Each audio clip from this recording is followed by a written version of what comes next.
Broadcast has started. I'm going to record local now. Okay. And I'm recording now. I am too.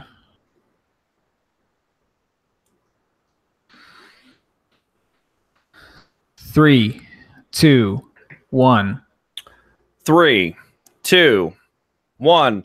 I probably should have had a fucking doc open just to see the intro. well, this is fine. I'll go and cold it as long as I know where to cut it. Yeah.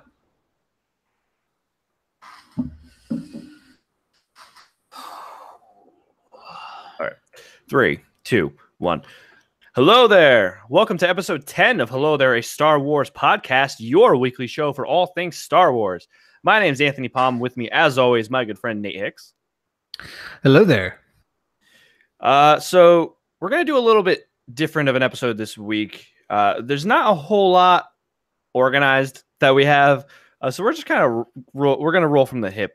Shoot from the hip. I think that's the phrase. So Nate, how you been? What's going on? What you been doing? Watching any Star Wars? Yeah, kind of all of the above. I've been, adjusting to my new job. I had like 2 days off at the beginning of the week because my job didn't actually start till Wednesday. So I actually got a lot done. A couple things. I went and I rewatched A New Hope and Empire. But I also beat Battlefront 2's campaign. So you beat the main campaign, correct, not the Resurrection DLC, which I think really was intended to be part of the main campaign, and they just didn't have it done for launch. They added it afterwards, but it is kind of a direct continuation, but I won't spoil it for you. But so what did you think of the campaign as a whole? Now let's separate gameplay from story, because I know gameplay and story are two very different things in that campaign.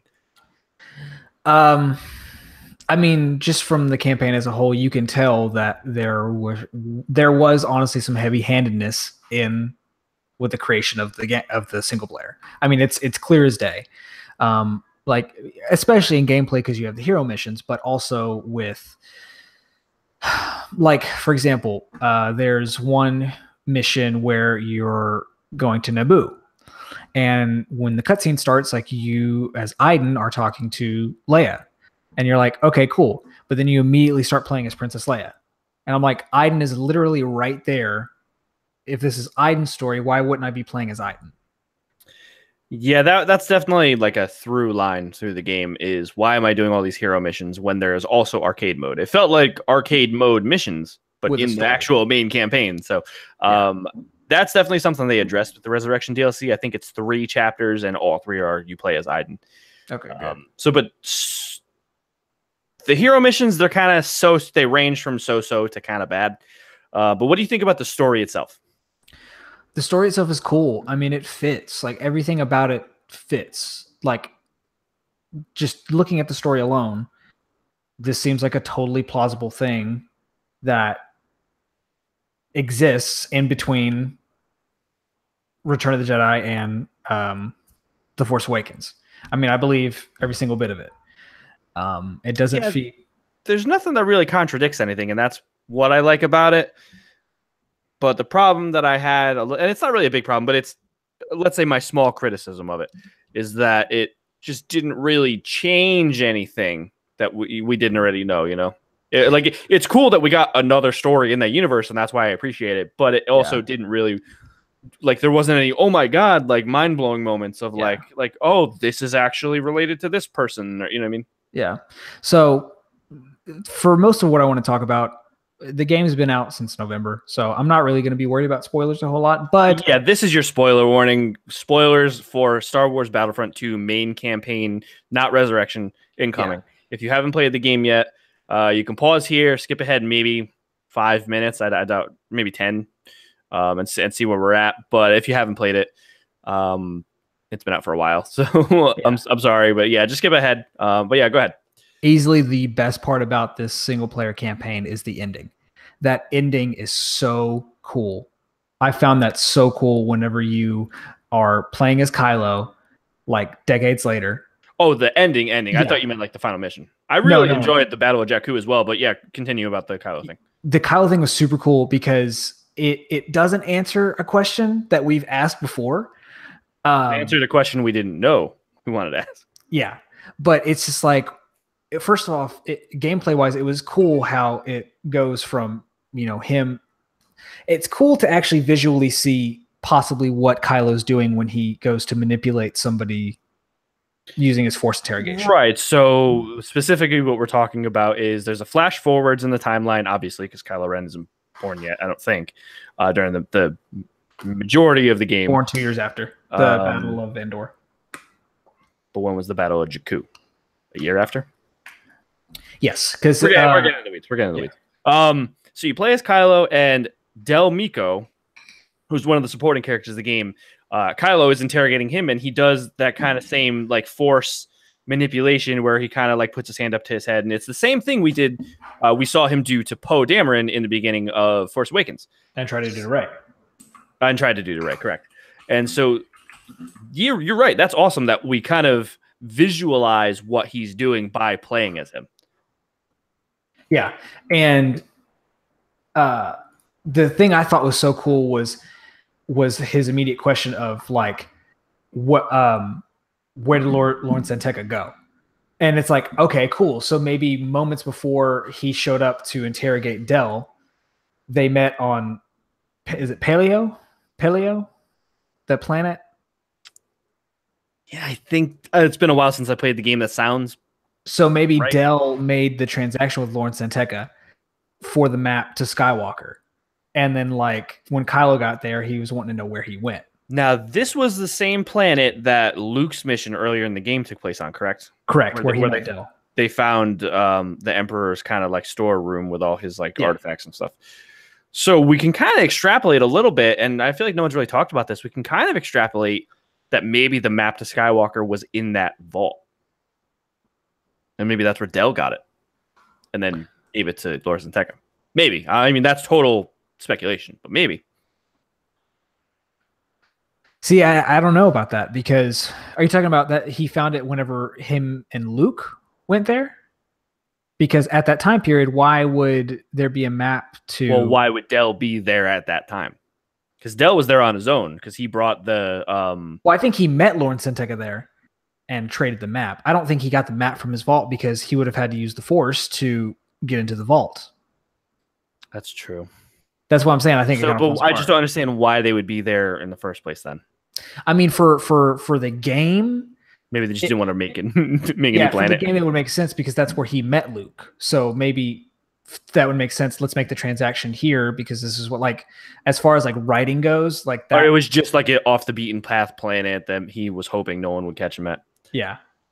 And also let's talk about how. And I don't know if they go into this in Resurrection, so don't tell me, but how I feel like they're making a clear, concise nod at, hey, maybe this is who Rey's parents are.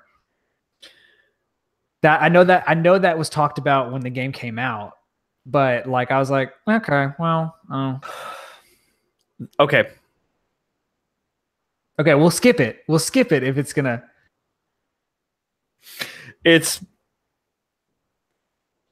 That question is answered. That's all I'll say. Okay, that's fine. Heavy-handedly, it is answered. Okay, I got you. But also, apart from Lando, is probably my favorite hero to play as. I loved his abilities. I liked that mission. But Kylo's was really fun to play. I was like to physically play with Kylo's fighting style, his lightsaber style, the fact of him basically using a broadsword and that heaviness. Yeah, like Kylo's my favorite villain to play as on like his abilities are dope. So they're so cool. I love like freezing people, then pulling them forward. And I love his lightsaber now. So he's definitely my favorite for multiplayer. But what I loved about that mission is, and I love how we say we want to talk about the Battlefront 2 campaign and then skip to the very end. Yeah. But what I loved about that mission is it shows like, hey, Del was on Scarif. Yeah. Or it blew up. And so like they kind of brought back the Scarif kind of assets from Battlefront 1, and it's like, you're going through all these different kind of memories in Del's mind, and then you end up on Scarif. I was like, wait a minute, why are we here? Yeah. So it's pretty cool that I don't know if he was at the Battle of Scarif and then escaped right before it blew up, or if that was just a different point before Scarif blew up. You are right. The Battle of Jakku mission was really good. Like it was really cool to give context to that story we'd heard about in the Force And to Awakens. see it, because in Battlefront 1 they added the Battle of Jakku game mode with obviously with you know the map for Jakku. Yeah. But to see it actually play out from a story sense, I thought was awesome. And I thought front to back that mission was dope. I thought, I mean, when you first land, I think it might start with a dogfight. I don't remember, but then you do land, and then you go into the one of the crash Star Destroyers. I don't think it's like an actual base, and then like you do the whole thing in there, and then you're trying to escape, and then you get back to your ship, and then you're going to the other Star Destroyer to meet Iden's father. I just thought it was very, very cool the way that it kind of front to back went, and I wish the whole game was kind of like that. And that was a very satisfying end to that character, to Iden's father. Like I bought and I appreciated that moment whenever he was like, "Look, I made the wrong decision. I want you to live because you broke away. I'm going to go down with the ship because I'm going to pay for what I've done." Basically, yeah, you really kind of empathized with a guy that tried to blow up a bunch of planets. Yeah. As a whole, I'm glad I played it. I'm glad this was an experience that I had because it's more Star Wars. You know, I think that I would replay the campaign, but skip the hero missions because I liked the missions you played as Iden. Yeah, I did too. Now, the only one I didn't like was it's the one after the Battle of Endor, because I remember the very first mission you start out, you're captured, but you wanted to be captured on that rebel ship. Oh, right.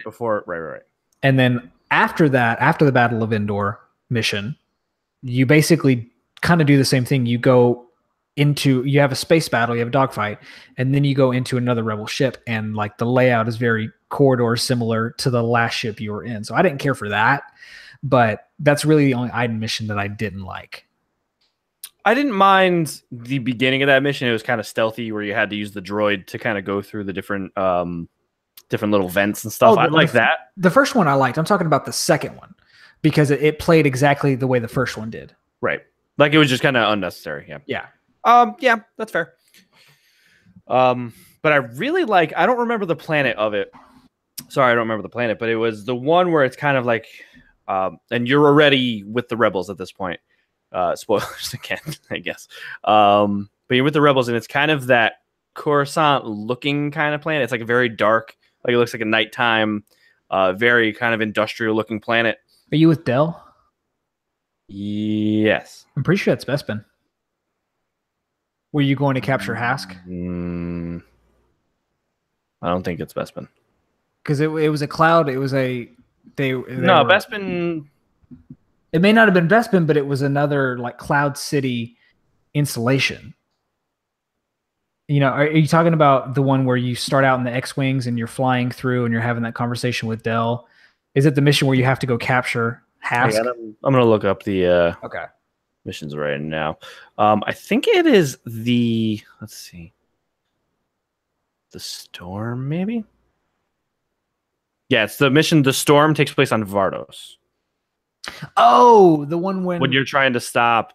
Right. So it's like immediately after you turn on Hask.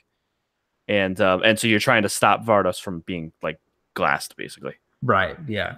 Yeah. That I really like that mission a lot. I thought the design was good. I thought the look of it kind of like the look and feel, like in the tone, it was very dark, a lot of shadows, a lot of like lighting and all, like a volumetric fog. I love anytime I can use that phrase. It reminded me a lot of The Force Unleashed. Yeah. In just an aesthetic sense. Yeah. And you'll probably agree with this too. The thing that I kind of have the most problem with Battlefront 2, and it's not really fair, but because that I played the majority of this so much later, especially after I had already played games like God of War on PlayStation that came out not too long ago, it feels so out of date, even though they're only several months apart. To have a game where it's so cut and dry. Oh, this is a cutscene. This is gameplay. You know, it just because. I think if you had played maybe a Call of Duty near it instead of God of War, you might have felt more okay with it, because that's kind of how all shooters are. Yeah, but well, I mean, that is fair though. I mean, if that's the most recent thing you've really played, that's a fair, kind of. But Lando's mission I loved. I love the back and forth with him and was it Shriv? Shriv, yep. He's Shriv. He's the Duros. Yeah. That was really great. And his Lando's abilities were probably my favorite. Like I like the smoke grenade with the thermal scope. Yeah, it was like the sniper pistol that you could see through the. Yeah, that was awesome. Yeah, and that was really fun. But yeah, overall, I did enjoy it. I definitely have some problems with it, but it's a Star Wars story that I do feel like belongs. Also, I'll throw this in there. Another thing I loved was getting in the Falcon and fighting those TIE fighters over Takodana. Yeah, that was so as Han cool. too. Yeah, that was so much fun. So much fun. Yeah, I was gonna say something, and I. So are you gonna dip into multiplayer at all or no? Oh yeah, I actually have been. I played the thing I played the most of was Heroes and Villains. Okay. And that was really fun. I really enjoyed that game mode. I started a couple matches of Galactic Assault, and I like it, but I'm not as adept a pilot yet as to some of the other people I was playing with. So that was a little bit of a deterrent. But besides that, like, I'm not really sure. Like, there's something about like the core boots on the ground, like shooting gameplay in Battlefront and Battlefront 2 that like I just don't enjoy as much for some reason. I'm not really sure why. For me, I heavily prefer Star Wars Battlefront 1's multiplayer to Battlefront 2. Yeah. Of the two new EA ones, obviously. Yeah. I don't know what it is about it. It just felt like it flowed better. And it felt Battlefront 1, it felt like they knew it was going to be a multiplayer only game. They polished the game to be a purely multiplayer game. It felt right. Like the engine felt right. The movement felt right. The jump packs I loved. I missed the jump packs from multiplayer. They took them out of multiplayer. I think that you can get them as like a specific class now, which is just not the same. They added a lot of classes to Battlefront 2 that I didn't. I mean, I guess if you're harking back to the old Battlefront games, yes, they had classes, but I feel like they tried to tinker too much with customization. From a sense of like these are all these different guns you could use for these different classes and all these star cards and yada yada. Whereas in the old like classic Battlefronts, yes, there were different classes, but they just were what they were, and you couldn't really mix and match too much. Which I mean, I understand in modern day games that's kind of how they are, and that's how everything is really. I mean, Titanfall, Call of Duty, they all have the Call of Duty is the pick 10 system, and Titanfall you can customize your loadouts and all that. So I get it, but yeah, Battlefront 1. For the multiplayer, I definitely still prefer, and I actually still play it every now and then. I don't know if there's anyone still playing it now, but I mean, I played it a couple months ago, and people are still playing it. So, is it a fair assessment is it a fair thing to say that the star card system in Battlefront 2 is very convoluted? Because I remember having a lot more, and I actually played Battlefront 1 recently, like within the past few months, and the star cards didn't bother me nearly as much, but I feel like I'm so overwhelmed when I jumped into several matches. Star cards in Battlefront 1, each one had one upgrade, and that was it. And all it did was just reduce the cooldown for when you upgrade it. Battlefront 2, there's like 4 different tiers that you can upgrade to, so 5 tiers total for each card, and there's like way more cards and specific things you can only do in one slot. I wouldn't say it's more convoluted, but I think it's unnecessarily expanded on, which I guess maybe that is convoluted. I don't know, but also I don't really like this is the I guess a complaint that I kind of forgot about. When it comes to, then this is just my personal preference. When it comes to single player games, I want to play it how the person who made the game wants me to play it. Right. Like I didn't like being able to pick my loadout in the campaign, primarily because like I liked having the scan function, the scan ability over the health, but for some reason there was a glitch that I could not get rid of the shield ability. Like it wouldn't let me take it off of the 3 card list. So, well, I know the middle one has different things you could use for it. Yeah, that's what I'm saying. I accidentally picked the shield for the middle one when I wanted to scan, and it was glitched and wasn't letting you change it. Yeah, so that was a pain in the ass. But like if I start the mission out with a sniper rifle, that mission wants me to play as a sniper. Like right? They're intending like you can do it however you want, but this is how they kind of. I get you. Yeah, I dig that. We'll shift gears a little bit because we've been talking for a while about that. But we will keep talking about Battlefront 2. But actually, I'm going to talk about Battlefront 2 Classic, because I played that last night. It was on sale for literally $3 on Steam. So I was like, all right, I can't not get this. And I actually intended to buy it a while ago so we can play together because you have it already, I think. On Steam. I have it already. I haven't opened it at all, but I bought it.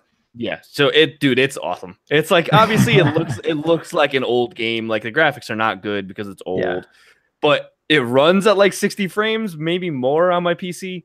Obviously because I have a PC that was made after 2005. Yeah. But it's so cool. It's like it starts off like you can skip the tutorial if you want, but I did it just to kind of get the hang of the controls. And it starts with the opening tutorial starts you off at Geonosis.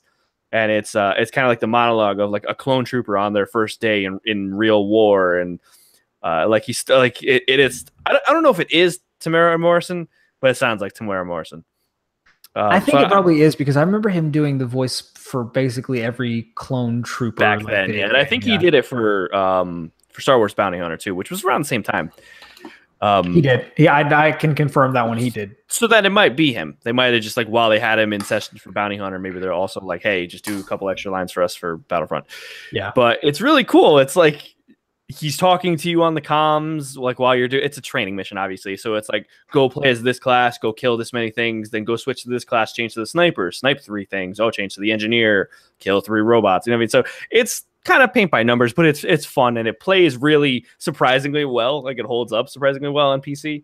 My original memories of that back when it actually came out were on PS2, but there's no way for us to play with each other on PS2. So I just $3. I think it's either $2.99 or $3.99. I don't remember, but it was dirt cheap. It's so funny about it because like I think the only reason why I haven't started it up on PC is because you kind of have to go a bootleg way around it to get it like online with the servers. Like you have to go, I think it's through a specific like web host.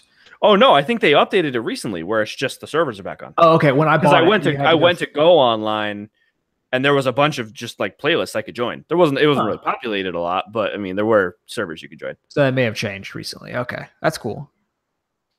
But yeah, it's really cool. I didn't realize back in the day, because I don't know if this mode was on PS2, but you can switch between first and third person. I always just remembered Battlefront on PS2 as being third person. So the fact that you can switch between third and first was pretty cool. I can't wait to put more time into it. I also picked up on Steam sale Star Wars Rebellion, which is I haven't played it yet, but I saw someone on one of the Star Wars Facebook groups I'm in. He posted some screenshots of it, and it seems like a really cool strategy game. Which it looks even older, like way older than Star Wars Battlefront 2. So I'm excited to play that. Maybe I'll tinker with that and then talk about that next week too. But a lot of Star Wars games on sale right now on Steam. Go check it out.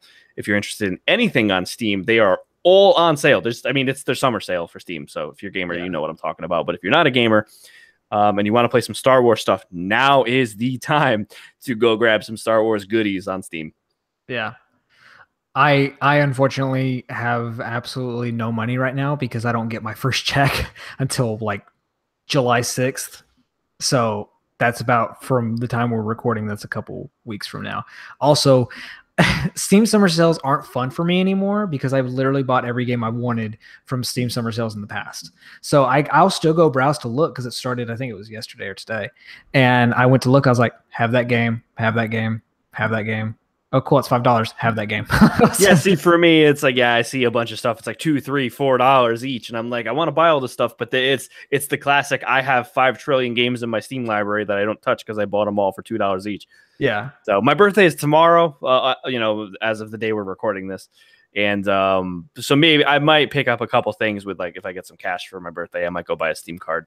There's a couple of games I want to get specifically. So, but we'll see. But back to Star Wars, because this is a Star Wars podcast.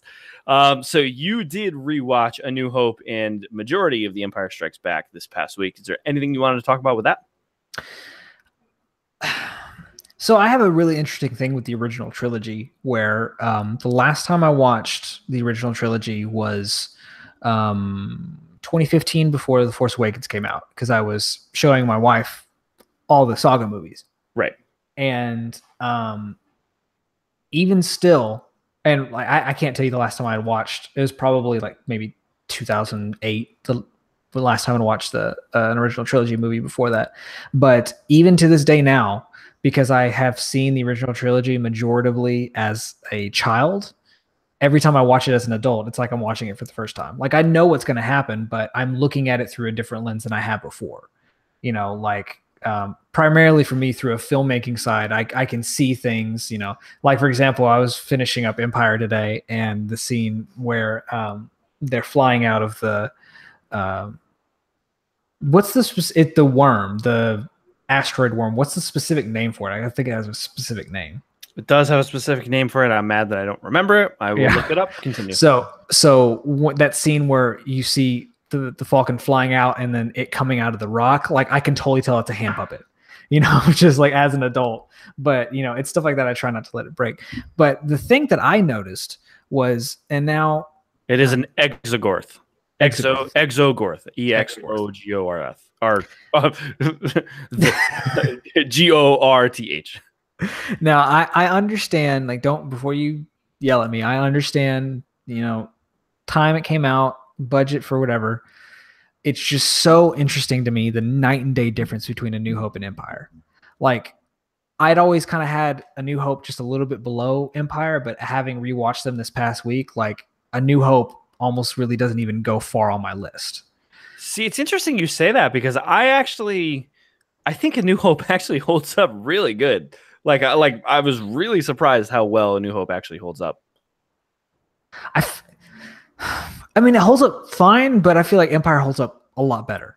And were you watching Blu-ray or DVD? Blu-ray. Okay. Blu-ray for both.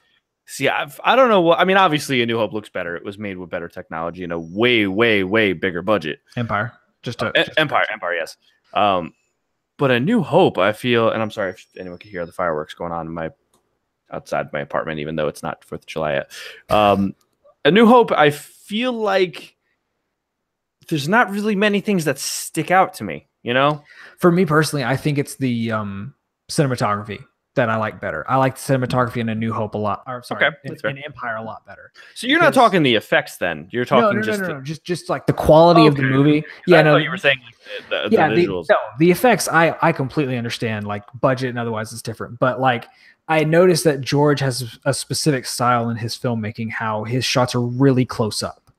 Like there's not a whole lot of area in the specific shots that he has in most of them. Whereas you go to Empire and, like, for prime example, the scenes where the admirals would come into Vader's chamber, it's a very wide shot, and like you've got in the center focus is the door opening and the admiral coming in, and just off center is Vader's chamber. Right. Yeah, it's definitely, I'm interested to see what you think if you watch Return of the Jedi now, because George Lucas, we all know he only directed episode 4 out of the original trilogy. I agree. I think Irving Kershner, sorry, his name slipped my mind for a second. Yeah.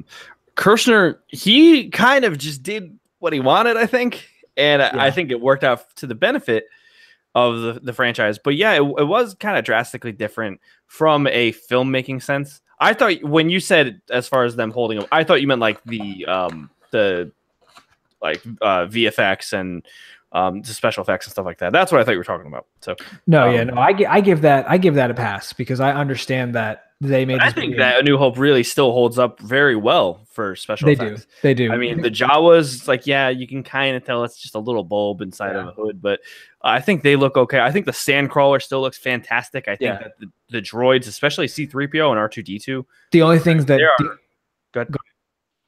the only thing that doesn't age well is that scene that they added from the special editions when they're coming into Mos Eisley. It's so bad. It is so bad. I know, but that's something that stood out. So, because I knew that it stands out because it was that kind of in between era of CGI. Yeah, it was before Jurassic Park. You know what I mean? So it looked good at the time, but it doesn't really hold up as well now. But then by the time they got to Phantom Menace, it did look good. So I agree. But when I'm talking about that, I mean like the actual, like, original special effects from 1977. Right. So I'm talking like like the way C-3PO and R2-D2 look. Like they look perfectly like that used universe kind of feel. Yeah. The first time I watched it on Blu-ray back when it came out, 2010 in Blu-ray. That sound right? 11. 2011, around there, yeah. The first time I watched it in Blu-ray, I was like, oh my god, like R2 and C-3PO look amazing in this desert. Like, you know, that first desert shot in Tatooine. Like I couldn't believe like how like it was such a dumb thing for me to think. Like at the time, I was like, I thought to myself like this is kind of a dumb thing that I'm excited over, but like R2 and C-3PO look amazing in Blu-ray. So and even the Dianoga kind of looks like it looked kind of like a weird puppet thing. You know, well, even the rotoscoping effect with the lightsaber, it still looks good. Like the only one that you can kind of tell is when he's in Ben's hut, you can tell that it's a jump cut edit. Like cut to where it's a hilt, and then they added a blade to it. Well, they changed the method of the lightsabers in episode 5, right? Were they still doing rotoscoping, or did they do another technique along with it? I think they like basically took the rotoscoping and tried to perfect it more, like because the effects are obviously better in Empire with the lightsaber, but it still kind of has that exponentially better. Yeah, but it still has that. If you look at it closely, like it still kind of has that look of okay, maybe it is like they probably found a way to do it, and then the problem with that's really the only thing I think aside from the edits they made to the 1997 special edition. Not talking about those of the original effects from 1977. That's probably the only thing that stands out is the rotoscoping, which. For 1977, I understand. I'm not hating on it. I am happy with the way it is. Please don't change it. But it is kind of weird how it's like it looks like a flat kind of line. You know. So I'm happy that they worked on it for episode 5 and 6, and then obviously 1, 2, 3 was kind of perfected for that, and then episodes 7, 8, and presumably 9, they're using a new technique, which we've talked about on the show before. Yeah. I will say when I was watching A New Hope, I saw clear as day the dice. Like but they originally were just normal dice though. They weren't. I don't know if it's Aurebesh on it or if it's another kind of weird like. It looked like it. The one on the current. Maybe they changed it with the special edition. I think the original 1977 run. I think it was just normal dice. The only thing I don't like about that they changed, the only one that I really kind of will still critique is the changing of Han shot first. And I know that everybody hates it, but like when it happened, I was like, oh, I still hate that. Like So they tried to, I think the 77 version, or I'm sorry, the 97 version. So like the special edition on VHS. He didn't even shoot, I don't think. It was like they both shot at like the same time. Yeah. And then with No, I'm sorry. Han shot first, clearly, in that version. And then in the Blu-ray release, they made it seem like Greedo shot I don't remember which way it went. Because originally Han shot first and Greedo didn't shoot at all. Correct. And then Han shot clearly first. And then I think they tried to make it... I think the Blu-ray edition was the one where they tried to make him shoot almost at the same time. Yeah. And it's like, at that point, what's the point? Just... Yeah. Yeah, so I don't know. They wanted to try and make Han not a scumbag because, like they didn't want him to just be killing some guy in cold blood. But that's what he does to a person in Solo whose name I won't mention. So definitely love Han way more in Empire. Like all these things that I'm talking about are like observations I've made rewatching these as an adult because my memory is still from watching them as a kid. But instantly love Han way better in Empire. Like just his attitude, his whole demeanor, like. It's everything about Empire I love. Now, I am going to go back and watch Return of the Jedi after I finish Empire, just because, see if my opinion changes on that. Because for the longest time, I didn't like Return of the Jedi. And that was only because, like, it's the same thing with Back to the Future Part 2 and Part 3. I loved Part 2 way more because it took place in the future. And I didn't like Part 3 because it took place in the past. So it's like I liked Episode 5 because it was in a futuristic Cloud City. I didn't like Episode 6 because it was in the woods for a good portion of the movie. I feel you on that Back to the Future point. That's how I feel as well. But originally, up until really the past like 4 or 5 years, I kind of was always a Return of the Jedi guy over Empire Strikes Back. And then I've slowly come to kind of prefer Empire as like my quote unquote favorite. Yeah. But yeah, like growing up, Return of the Jedi was always my favorite. I always when I was little, like really little, I remember like the speeder chase always kind of captured my imagination. And then obviously that was kind of fully realized with the pod race and Phantom Menace. But I loved the way the second Death Star looked for some reason. Like I liked the way it looked when it was incomplete. Yeah. Obviously, there's arguably the best lightsaber battle of the entire original trilogy with Vader and Luke. You know, like the ultimate fight with Luke with the green saber, and then the atmosphere, the mood that they set with the music, the score playing in the background. Yeah, and like you see like the space battle going on in the background, like out of the window, and it was so epic. Yeah. But now that I'm older, I'm like, okay, I like the drama of Empire a little more. Yeah. But it is interesting, and I know we talk about The Last Jedi all the time on the show because it's kind of recency bias. I mean, obviously Solo is literally the most recent one, but Last Jedi is the most recent saga film. But it is interesting how Empire kind of hustles along at kind of a similar pace to Last Jedi. If you think about it, I mean, Luke's probably hanging out with Yoda for the same amount of time Rey's hanging out with Luke, you know? And I mean, I don't think it's exactly the same time frame because Last Jedi is kind of over like, I think it's like 14 hours or something like that. Like that's how much I think they specify how many hours of fuel they have left. But it follows the same pattern. You've got it's a very fast moving kind of like direct story of like, okay, they escaped from Hoth. Now they're going in hiding. Now they're hiding in the asteroid belt. And then from the asteroid belt, they go immediately to Bespin, you know? Yeah. So well, you've got 3 different storylines too. Well, 3 different scenes. You've got Luke and Yoda. You got everyone on the Falcon, and you have Vader on the Star Destroyer. Right.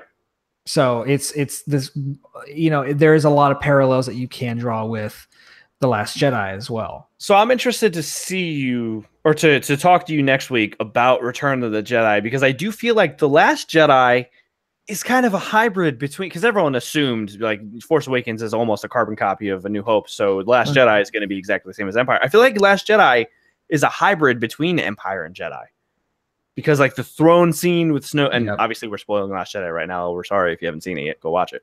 But yeah, like the throne room scene with Snoke, that's clearly like, you know, similar to the Emperor scene in Return of the Jedi. And you know, a lot of that stuff. And then it kind of reverses the order of Empire Strikes Back, where it's kind of like the Hoth battle, but at the end of the movie with the whole crate situation.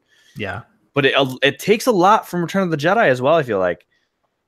Yeah, so it does. I'm interested to see you watch that and then come back and kind of discuss Last Jedi. Yeah. To talk about what we had kind of, or to continue on to what we talked about last week about Han and Lando's relationship. After watching Empire, I don't know about my opinion that I said. I after rewatching Empire, I feel like I would believe that the last time Han and Lando saw each other was whenever Han won the Falcon. So originally you said last week, you said that you thought Han and Lando had met up again before Empire Strikes Back. And now you're saying you think that the last time we see them together in Solo is the last time they see each other until Empire Strikes Back.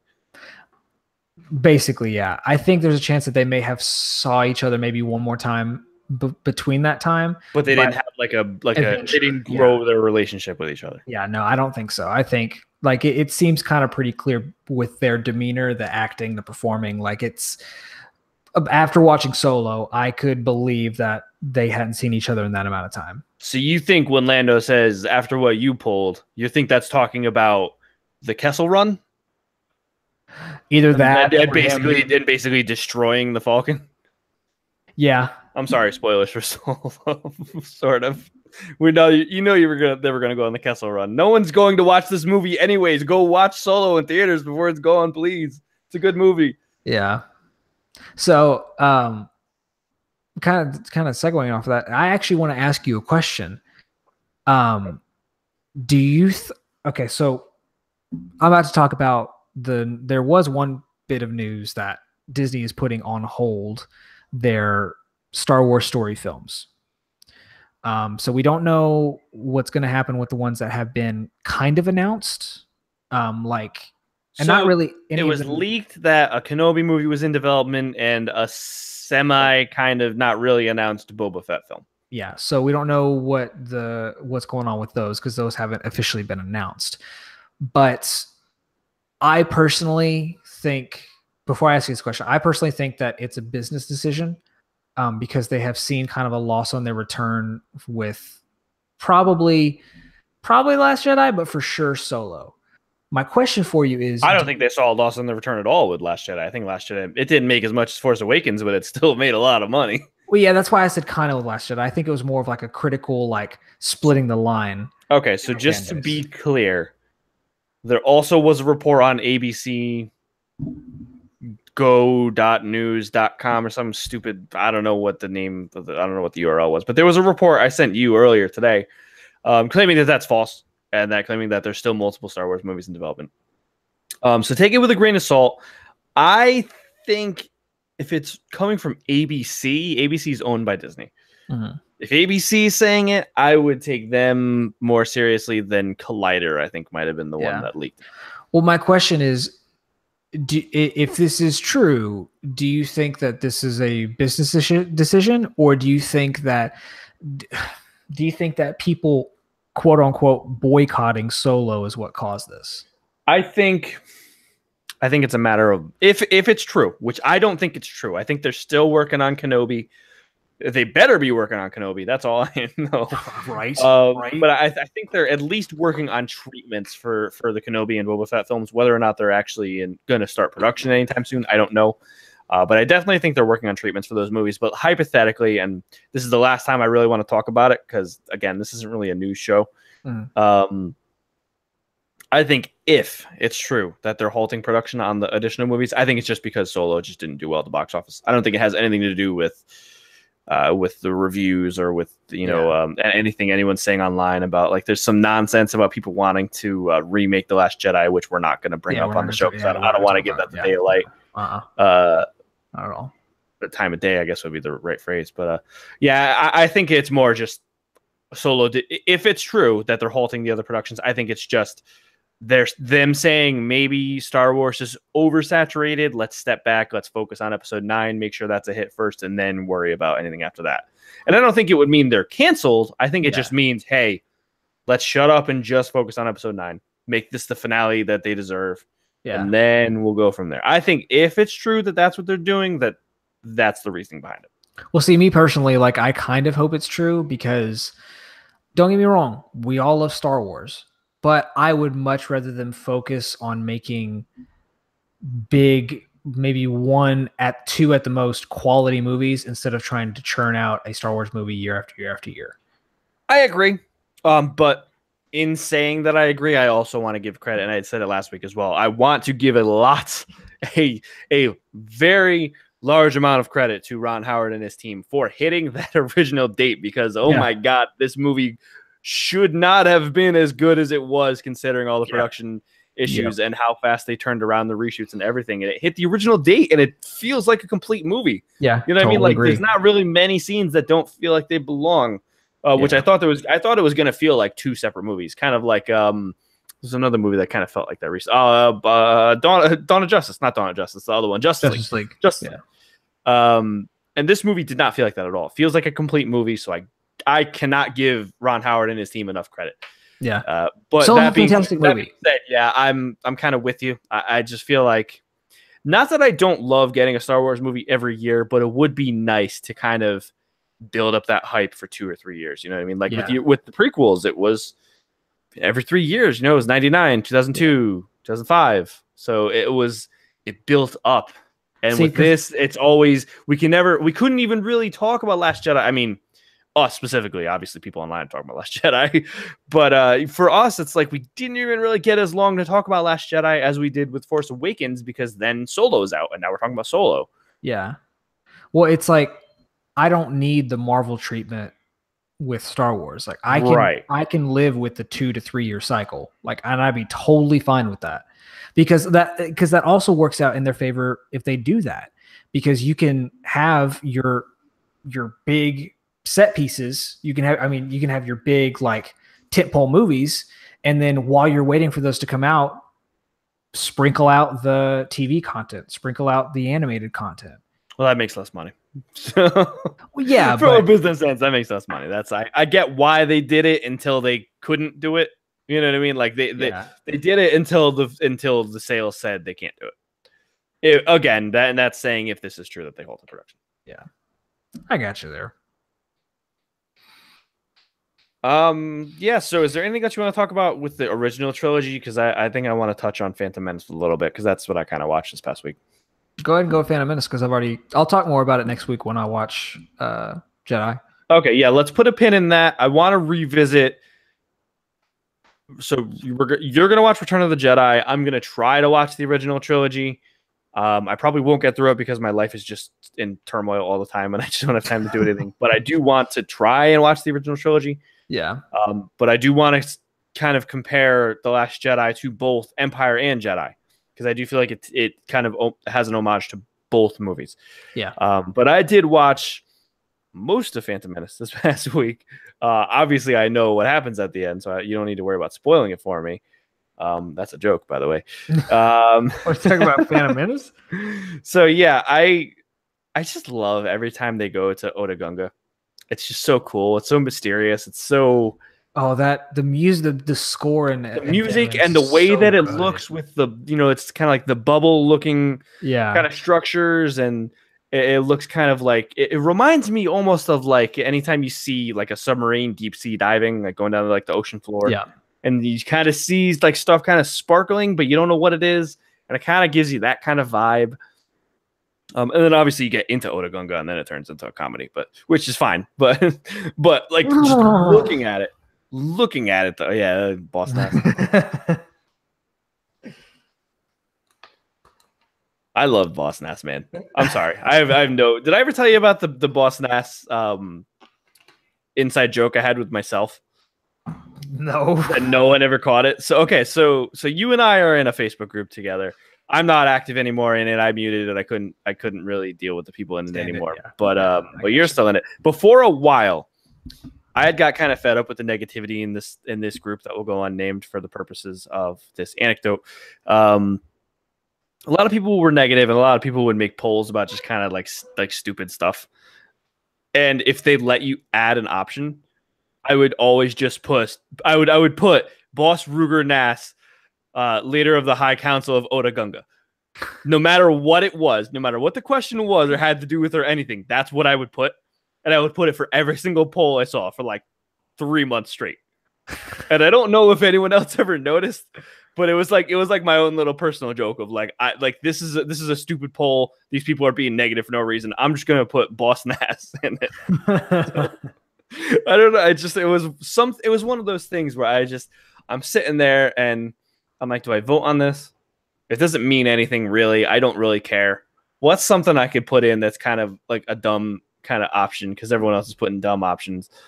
And I was like, wait a minute, let me look up Boss Nass's actual standing with the Gungans.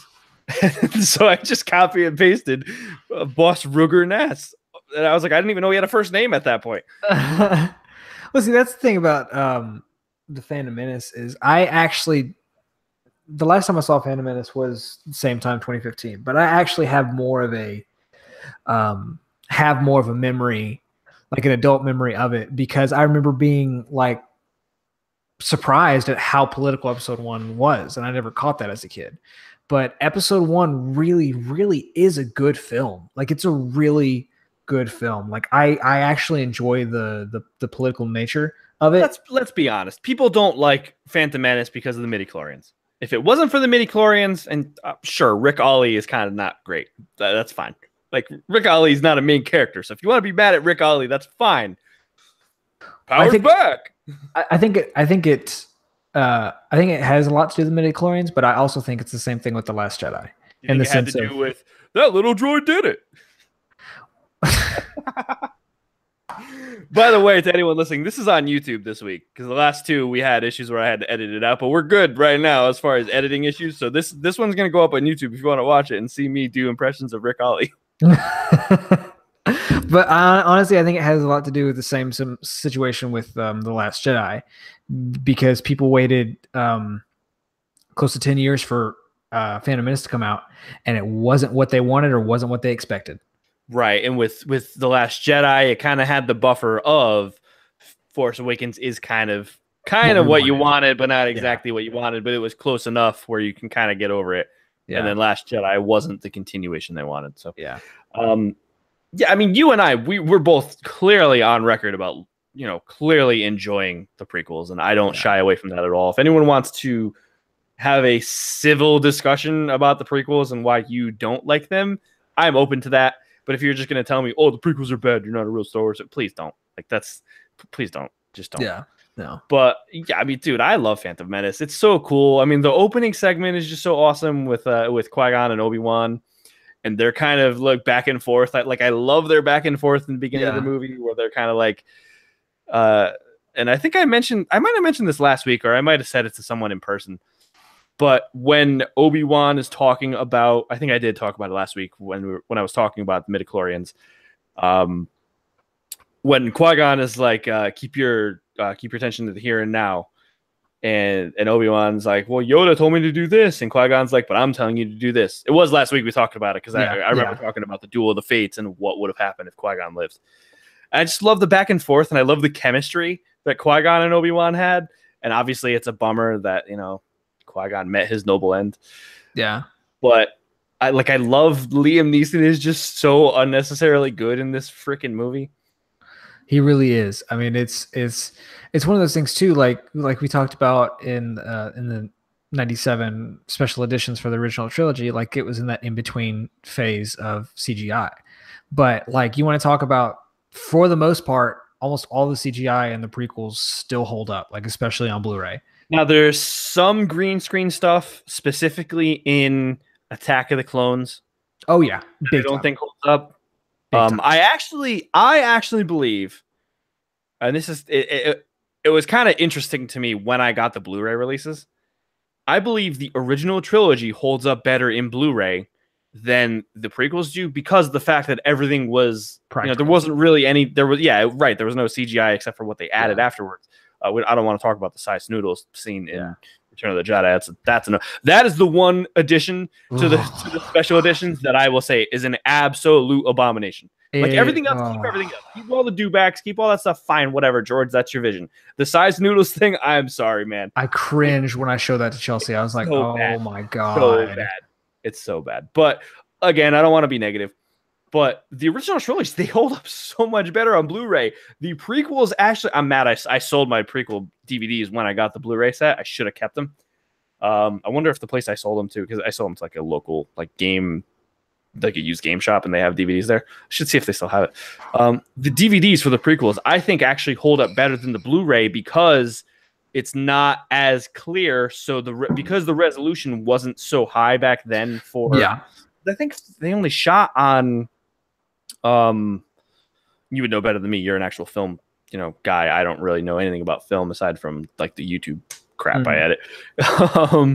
I think it was like the resolution that they recorded at for the prequels. It just wasn't as high as what they do now, and so like a lot of the resolutions they just weren't optimized for Blu-ray. So when they put them on Blu-ray, it was kind of rendering, there's another example of that's not Star Wars, but it's whenever we have conversations like this about like quality and Blu-ray, I always go back to this.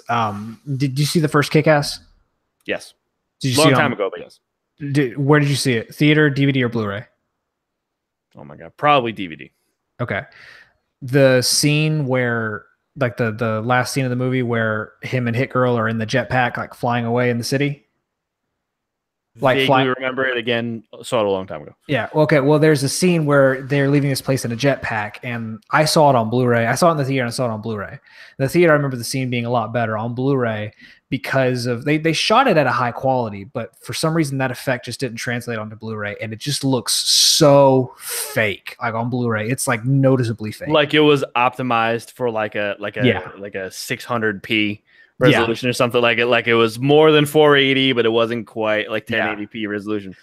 But it's some small things like that. But you are right. I remember watching those on DVD and them looking a lot better than they did on Blu-ray. Yeah. So I think and actually there is with Attack of the Clones, which that's probably realistically going to be the next one I watch because I always watch them in order, and Phantom Menace is the last one I watched. Attack of the Clones, the DVD edit is actually different from the Blu-ray. I think they reassembled the whole Zam Wesell chase scene. So it's actually in a different sequence than on the Blu-ray. or the DVDs in a different sequence than the Blu-ray. So like when they go through the power couplings and they're getting shocked, electrocuted. Yeah, that actually happens at a different point than in the Blu-ray version. So the music actually doesn't sync up in certain parts on the Blu-ray version, which I never noticed it until I read that on a forum, and it was one of those things where it's like it's opening Pandora's box, and now I can never. Yeah. So, but I think I want to grab, if I can, I want to try and grab the DVDs for the prequels, because the originals hold up fantastically on Blu-ray. But yeah, the prequels, I think I want to compare the Blu-ray and DVDs for myself, because I never really did it right when I got the Blu-rays. Again, I just kind of was like, I don't need these DVDs anymore. Get rid of them. Yeah, same. I still do that with all my combos that I get. I'm just like, I'm not even gonna touch the DVDs, so you can have them. But yeah, I think I may do that next when I finish Jedi. I think I may go back and watch the prequels, just because like it's kind of one of those things, like, we talk about Phantom Menace, and I think probably Attack of the Clones is my least favorite of the prequels. That may change again when I rewatch them, but that's kind of always been the case. But it's just because I really enjoy different aspects of Phantom Menace, and I love Revenge of the Sith. Like Revenge of the Sith is easily one of my favorites. Going back all the way back to Battlefront 2, the second mission of Galactic Assault I played. The first one was with original trilogy era vehicles, and the second match was prequel trilogy, was Clone Wars ships, and like I got to play as like a Vulture droid, and I was like, oh, I haven't done this in forever. This is so cool. I've been done this in a long time. Yeah, it was a very fun experience. There's also funny, I don't know if this was supposed to be shot like this, but on Empire, you can probably look it up on YouTube. I laughed really hard earlier today because I was finishing it today. The scene where Luke is leaving Dagobah and getting in the X-Wing. The moment he flies, he flies up, Obi-Wan goes like this.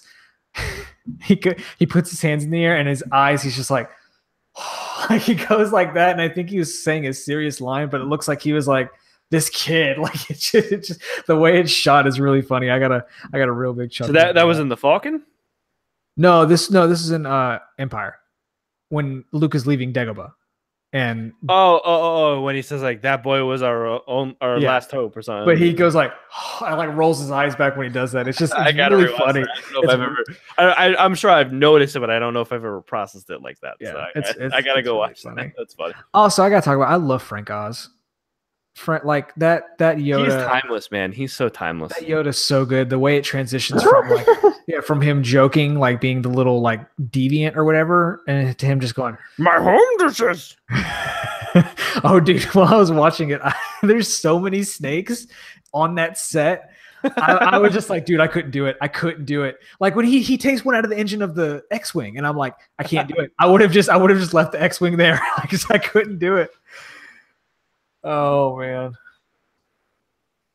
Yeah, I think Empire is my favorite Frank Oz performance as Yoda. Yeah. Obviously it's his first one. Although I did love, spoilers, The Last Jedi, his performance was excellent as well. But the sacred text. Yeah, just like the way he portrays, like the duality of the two Yodas we get, where he's kind of just like the hooligan at the beginning, but then you realize like, oh no, he is this great warrior. Like, let's not make one great. And like that whole kind of like I love how you see Luke go like, oh crap, like I look like an idiot. Yeah, like I didn't realize this dude was Yoda. Yeah, and I just love his laugh. I mean, we have it in part of the intro to our show, where it's just, I don't know. I love that. Yeah.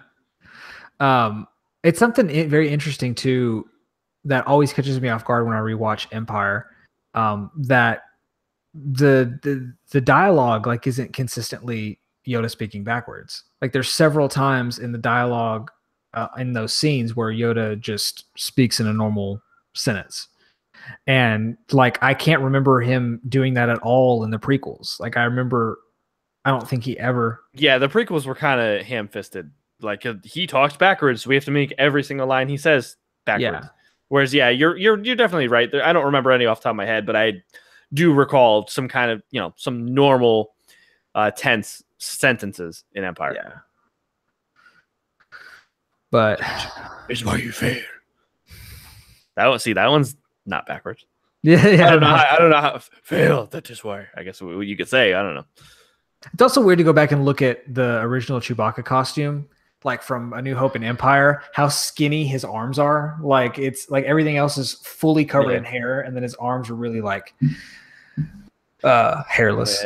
So I think that anytime anyone quotes Yoda, they always immediately go to the do or do not. The do or do not. There is no try. I think that the line that follows that is even way better. The one I just quoted, where it's like when he raises the X-wing out of the swamp, and Luke goes, "I don't believe it," and he goes, "That is why you fail."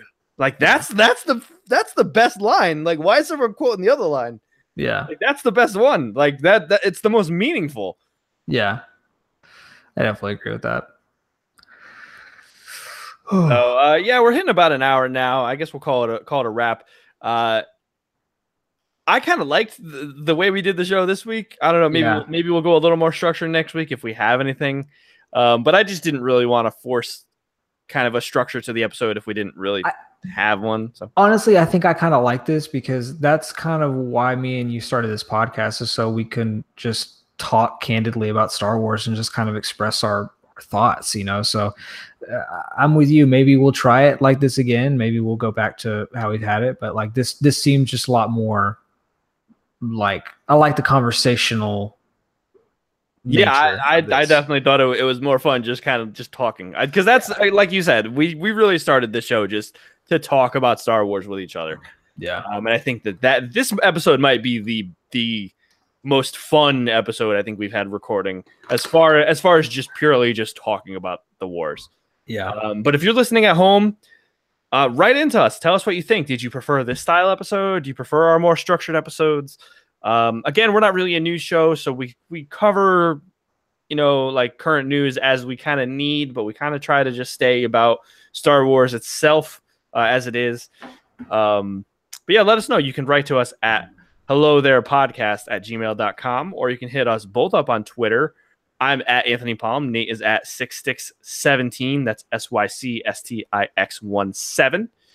And also, if you don't mind, we'll never have ads on the show, but if you really wouldn't mind, we would hugely appreciate. Just go to iTunes, give us a 5-star rating. You can write. It's going to ask you to write a review. You don't need to worry about that. Just give us. I mean, you could write a review if you want. I'm not telling you not to. But if you don't feel like doing that, let us know what your favorite moment in Star Wars is, and we'll talk about it on the show. Also, if you want to watch the video, you can watch me yawn several hundred times during this episode because I'm super tired. I just stared at the camera and just yawned like 2 minutes ago. Yeah, and you could see me do impressions on the show. We should do more impressions. I feel like impressions are fun, even if we do them bad. Yeah, no, I agree. I'm just too tired to even try right now. So that's why I want to try your Yoda real quick.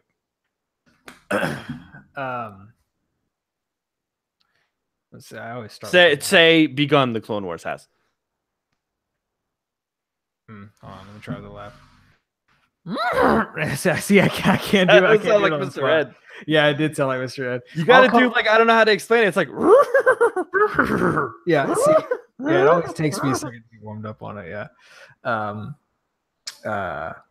Give me. You put me on the spot. Come back to another episode. We'll give you some. All right. Next week we'll feature Nate's impressions. This week was my Yoda impressions. Begun the Clone Wars has. So that's gonna wrap it up for episode 10 of Hello There. Did you have one last thing you want to say before we wrap? No, I just said I gotta go watch the prequels now, just because now I'm in the mood to watch them. Yeah, just start from episode 1. Yeah. Oh yeah. That's the way to do it. Episode 2 has a lot of good stuff in it that is surrounded by a lot of not great stuff. We'll not get into that now. But there's a lot of good stuff to be taken out of episode 2. All right. There's a whole segment of that movie that I forgot existed when I watched it like a couple months ago.